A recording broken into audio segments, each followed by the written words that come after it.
Right. Good evening, guys. Appreciate you guys being here. Had a good scrimmage tonight. Got some good work in.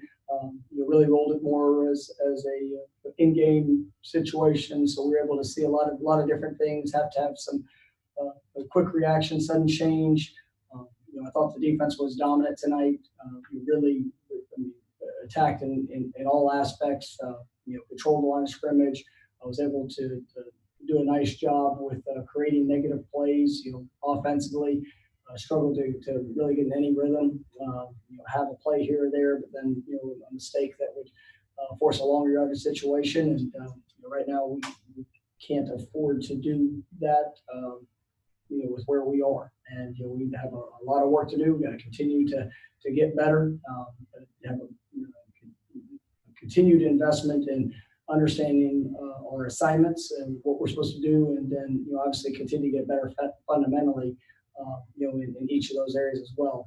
I've got some good special teams work. You see continued growth and buy-in when it comes to that. Going to be critical for this football team here moving forward. So going to keep pushing our guys, challenging them to elevate their game in that regards as well. And I think that going into this last week, with us having a week later, first game is going to kind of extend our camp. Now we're starting school on Monday, so we'll be limited to 20 hours this week, but still going to try to keep as much good work as possible. You'll hear throughout this next week as we're preparing to break camp. The following week, and probably get more of a focus into Georgia Tech. But right now, all of our focus is on ourselves, continuing to grow and get better. First question will be Chris Meade and 347. Good evening, Mike. Hope you're doing good. You made it sound like the defense really had the upper hand tonight. Is that a concern that the offense is struggling, or is it just a matter of the defense might be further ahead? Well, I mean, going through fall camp, I mean, you would like to see your defense usually ahead of the offense. I mean, there's obviously I think we've got a talented group on that side of the ball. We need to be playing at a high level in regards to that side of the ball, as well as the offensive side needs to continue to improve and get better. And yesterday I thought it was really good back and forth, but tonight the defense definitely came out on top. Really in every aspect, and there's a lot of mistakes that have to be cleaned up offensively. We're not good enough to be able to overcome those type of those situations at this time, and we've got a lot of growth that we need to see. We need to see more leadership emerge in the accountability aspect of what we're doing. But that's one thing about scrimmages and practicing against each other each and every day is that you're going to get a great sense of where you are, and you better bring it with each opportunity. And tonight the defense definitely got the upper hand. Next will be ownership from Warchant. When you talk about the mistakes on offense, are they more mental or physical, or a combination of both? That was a little combination of both tonight. There's some things that just basic mistakes that showed up that haven't necessarily showed up in the last few days. That showed up tonight, and for whatever reason, it's when you're in a game situation, each one of those mistakes are magnified. Some of the things fundamentally, physically, we can continue to work to get better. I mean, it's they're still moving and rolling a good number of guys, trying to find the right combinations, and we're working a lot of different personnel groupings. Trying to get a sense of what that's going to look like. But there were some good plays. There were some drives that were extensive drives. But then when you get into the positive side of the field and you have a critical error or a mistake that puts you behind the chains, it's hard to sustain those. And so those are all things that we need that consistency. We need a consistency offensively. I like the personnel that we have, but having potential and having talent doesn't do a lot if you're not put yourself in the best position to be able to utilize that and showcase it. So we just got to continue to work. Next will be Terry from Tomahawk Nation. Good evening, Coach. So something that you and your staff have been emphasizing recently has been the level of communication and how happy you've been with it recently. Did that translate today? Were you happy with it, or just kind of just where it's been?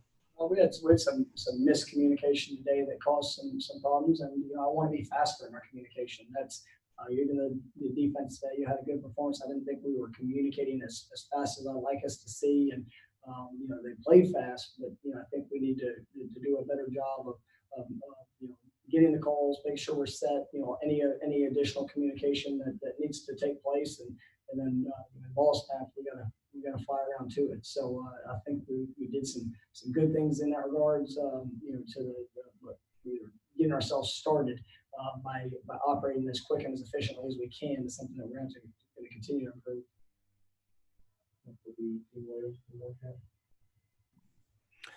Good evening, Coach. You had said earlier that the defense controlled the line of scrimmage. It really was the front seven playing at a really high level, and kind of, I guess, if so, who is standing out up there? We've got a talented group there, and we've got the thing that I like is the depth is really starting to show itself.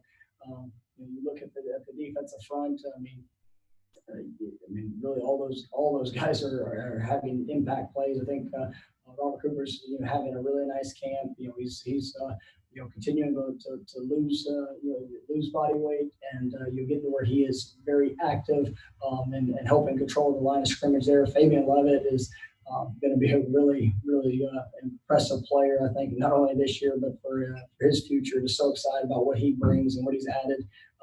You sit there and obviously everybody knows Marv and I think Kando has had an incredible camp throughout, but seeing some guys that are really coming along.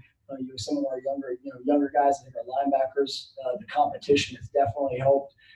When you look at Emmett and Leonard and what they've been doing and the growth that they've had, those young backers, I mean, I think it's helped push them. And so, plus we're just the mentality of which we're trying to play, and being very aggressive in all aspects, and not necessarily with just pressures, but just the mentality of how we're trying to attack, and that's something that's really helping those guys on the defensive side of the ball.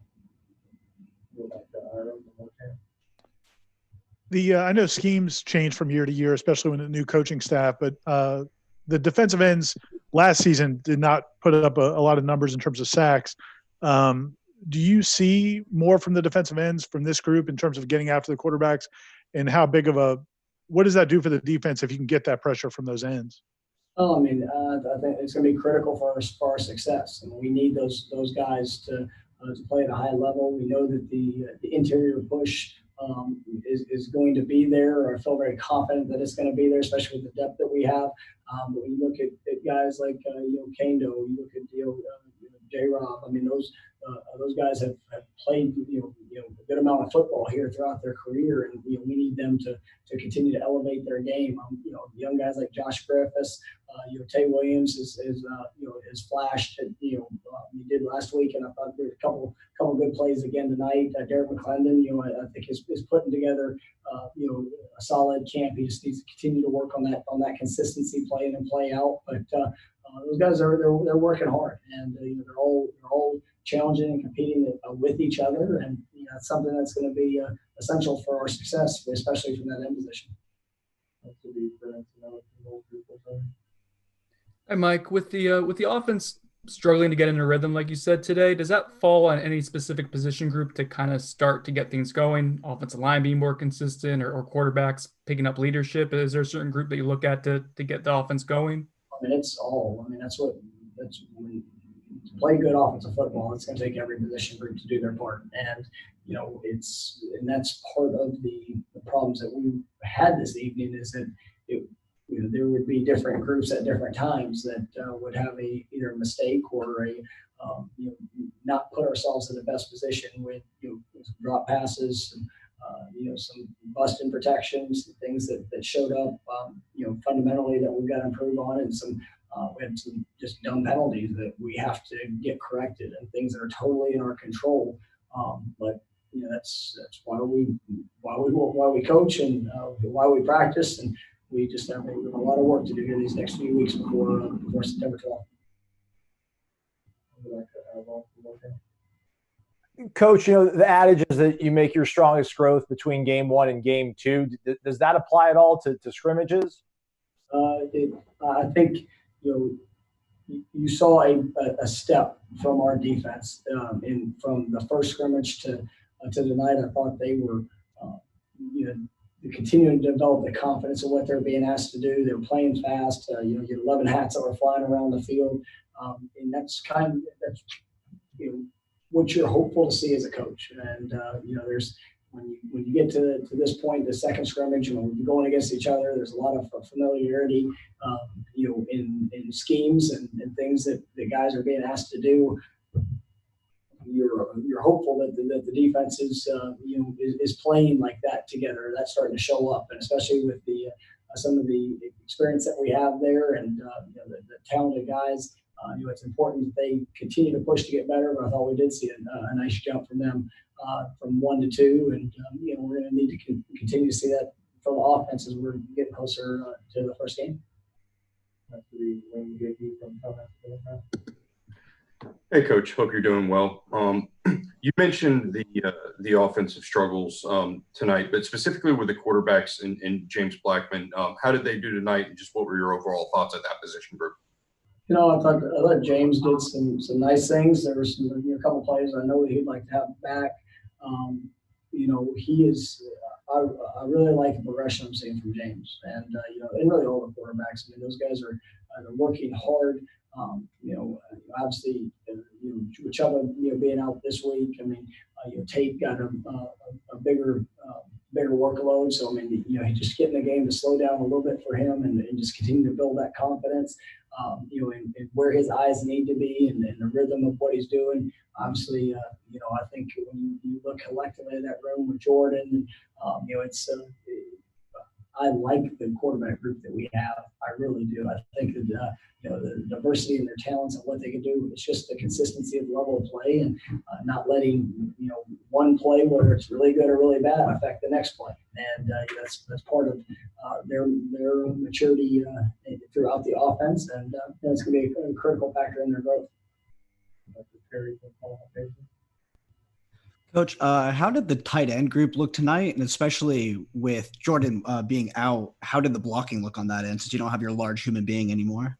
Yeah, I mean, I think Cam did some nice things. He had a couple nice catches tonight. I think he's working. I mean, really putting in a great deal of emphasis in his run blocking. I think Coach Thompson's doing a nice job of those guys fundamentally. You see White Rector that's still learning the positions, and he's doing a good job. Preston Daniel, I mean, I know we got a lot of work out of him tonight. We want to see him and really where he is at. I think he's somebody that can help this football team this year. And, definitely try to work to put himself in their rotation. Carter Boatwright, you've got some. I got a lot of reps tonight as well. So we're continuing to evaluate that position and try to get the best sense of where we are. But you really got to kind of watch the film to give a more accurate detail of what that looked like playing and play out. The last one will be Ira from Warchant. Coach, the students on campus are really back in mass now with classes starting next week, and I know you won't be able to have your guys around with you as much with the 20-hour rule starting. Is there more emphasis right now on making sure the guys make good decisions, or do you feel confident they'll be able to do that? We're still going to take nothing for granted, and we are definitely emphasizing that. Even last night when we broke from our event last night and came back to the facility, it was one of the things that we continued to talk to them about is who they're around, making sure that they're practicing the proper protocols. It's going to be more challenging with more people, and there's no doubt about that. But kind of like what we talked about this last week, and I know we're done. Emphasized it. What do you want to sacrifice? And we all want to play this game. We want to have this opportunity. Well, it's going to take a great sacrifice, and it's whether it's fair or not for what these guys are having to go through. I mean, they want to play. They want to get a chance to go out there and show the growth and show the development that of what they've invested. So they're going to have to commit to a certain type of lifestyle to provide themselves the best opportunity to do that. And so I'm encouraged with our guys and how they've been operating. And so we're gonna do our best here moving forward.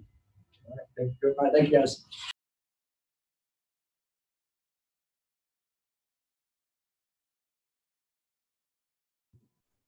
Sounds like Coach Papuchis will be first up today.